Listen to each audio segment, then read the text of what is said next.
श्री स्वामी समर्थ मैत्रिणींनो, स्वामी महाराज तुमच्या सर्व चांगल्या इच्छा पूर्ण करो हीच मी स्वामींच्या चरणी प्रार्थना करते आणि आजच्या या नवीन व्हिडिओला सुरुवात करते। तुमच्या घरातील मुलं तुमचं ऐकत नसेल किंवा जर तुमचा नवरा तुमचे ऐकत नसेल, तुमच्या घरी पैशाशी संबंधित समस्या असेल, कोणालाही कोणताही आजार झाला असेल, तर त्यासाठी आजचे खूप सुंदर 3 उपाय नक्की करा। मैत्रिणींनो बघा, पालकांना मुलं अजिबात ऐकत नाही ही प्रत्येक घरात समस्या बनली आहे। तुमच्या घरातील सर्व समस्या दूर होतील। आजच्या व्हिडिओमध्ये जे काही उपाय सांगितले जातील ते तुमच्या घरातील प्रत्येक समस्या सोडवण्यास सक्षम असणार आहेत। मुलं ऐकत नाहीत असं अनेक जण कमेंटमध्ये लिहितात। मुले अभ्यास करत नाहीत, मुलांना खूप राग येतो, जर मुले खूप चिडचिड करत असतील, तसेच नवरा बायको भांडतात, मुलांशी भांडण होते, पालकांशी भांडण होतात, तर असं सगळे प्रॉब्लेम्स होत असतात। तर या सगळ्यावर उपाय आपण आज बघणार आहोत। आजकाल प्रत्येक घरामध्ये ही समस्या आहे।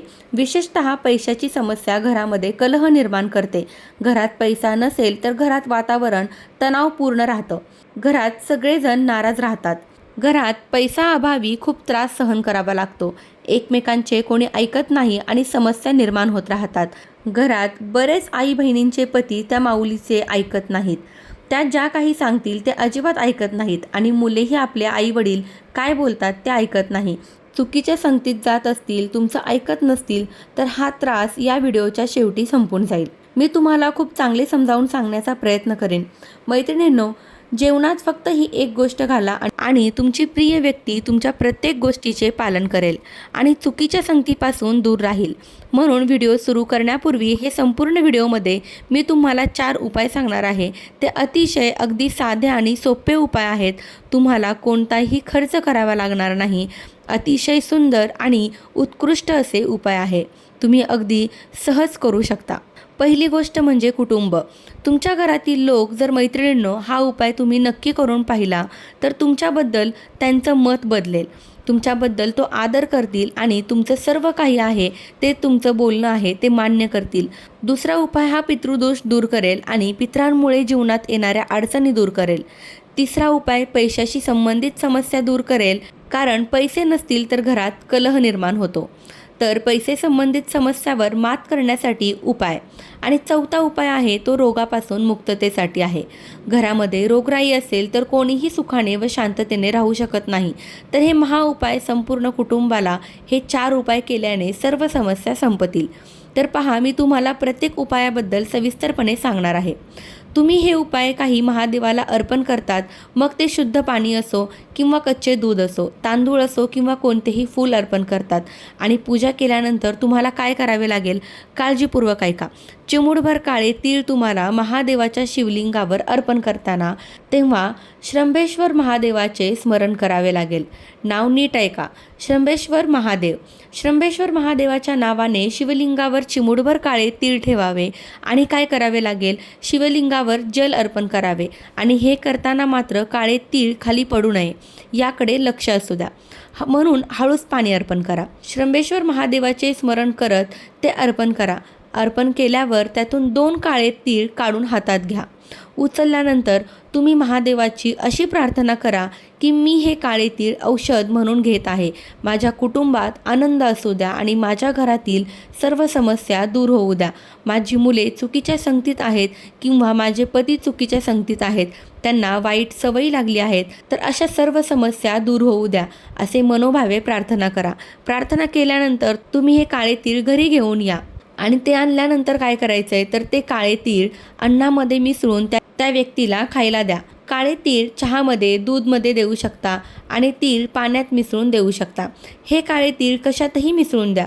तुमची समस्या काही असो, तुम्हाला कोणती अडचण आली तरी श्री शंभेश्वर महादेवाच्या नावाने ते नक्कीच निघून जाईल आणि ही समस्या परत कधीच येणार नाही तुमच्या संपूर्ण कुटुंबात।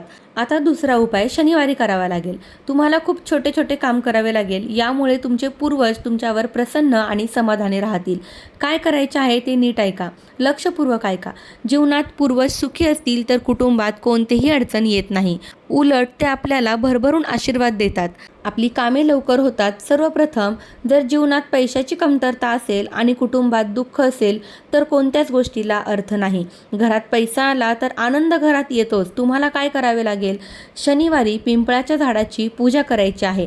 तुमच्या पितरांना आनंद मिळावा म्हणून काय करावे लागेल, पहिली गोष्ट काय करायची आहे तर शनिवारी स्टीलच्या भांड्यात शुद्ध पाण्यात 2 चमचे कच्चे दूध पिंपळाच्या झाडाच्या मुळात अर्पण करावे.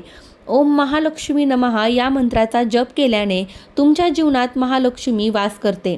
आता दुसरी गोष्ट म्हणजे पिंपळाच्या झाडात गोल मातीचा दिवा लावावा लागेल. मोहरीच्या तेलाचा दिवा लावायचा आहे. तुम्ही भगवान विष्णूंसाठी गोल मातीचा दिवा लावायचा आहे.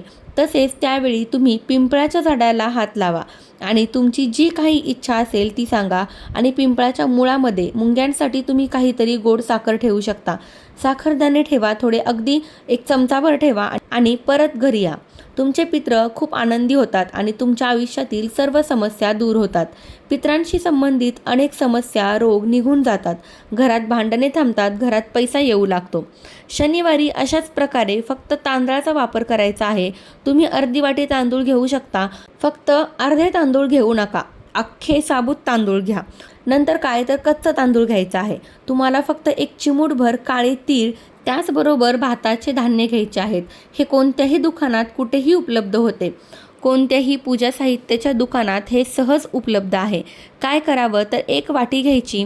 11 वाजेपर्यंत घरातील सर्व लोक आहेत, झोपायला जात असल्यामुळे तुम्हाला घरातील प्रवेशद्वाराच्या बाजूला डाव्या बाजूला ही 1 वाटी ठेवून द्यायची आहे. झाकण ठेवून बाजूला ठेवून द्या. ही वाटी प्रदोष काळात न ठेवता रात्री सर्वजण घरी आल्यावर वाटी बाहेर ठेवू शकता. आता काय करावे लागेल, दुसऱ्या दिवशी सकाळी उठून स्नान वगैरे करून महादेवाच्या मंदिरात जावे लागते. घरातील तांब्यात भांड्यातील पाणी घेऊन त्या तांब्यात ते चिमूटभर काळे तीळ आणि तांदळाचे धान्य म्हणजेच भाताचे तुकडे टाकावे आणि ही भाताची वाटी घ्या. आपल्याला हे शिवलिंगावर अर्पण करायचे आहे आणि श्री शिवाय नमस्तुभ्य जप करायचा आहे. आणि या भातांना या तिन्ही गोष्टीपैकी 2-2 दाणे घ्यायचे आहेत. म्हणजे तुम्हाला तांदळाचे 2 दाणे उचलावे लागतील, काळे तीळ 2 दाणे आणि भाताचे 2 दाणे उचलावे लागतील. तुम्हाला हे धान्य तुमच्या घरी घेऊन यायचं आहे. ते सर्व लाल कपड्यात बांधून ठेवायचं आहे. आपली तिजोरी असलेल्या ठिकाणी ठेवा. व्यवसाय करत असाल तर तुमचे दुकान असेल तर तुम्ही ते दुकानाच्या तिजोरीत ठेवू शकता. या उपायाचा अवलंब केल्याने तुमच्या घरात कधीही पैशाची कमतरता भासणार नाही. तुमच्या घरात महालक्ष्मी वास करेल. हा एक अतिशय सुंदर उपाय आहे. या उपायाने पितरांचा आशीर्वादही मिळू शकतो. तुम्ही हा उपाय देखील करून पाहू शकता. तुमचा 4था उपाय हा अतिशय खास उपाय आहे. तुमच्या घरातील सदस्यांना कोणताही आजार असेल तर ते दूर करण्यासाठी हे 4 उत्तम उपाय आहे. हा 4था उत्तम उपाय आहे. आजच्या व्हिडिओमध्ये आम्ही तुम्हाला जे काही सांगत आहोत तो तुमच्या घरात आनंद आणेल.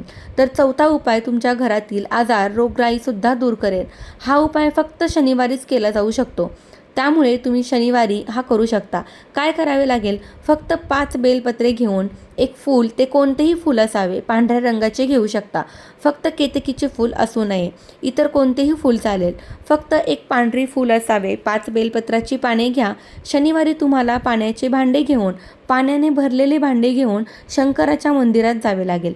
आता तुम्हाला काय करायचे आहे, हे 5 बेलाची पाने एकावर एक ठेवावी लागतील. बघा, तुम्हाला बेलपत्र सापडले नाही तर ते शिवलिंगावर ठेवलेले बेलपत्र वापरू शकता. बेलपत्राला शुद्ध पाणी घालून स्वच्छ धुवा. ते स्वच्छ करून नंतर 5 बेलाची पाने एकावर एक ठेवावी.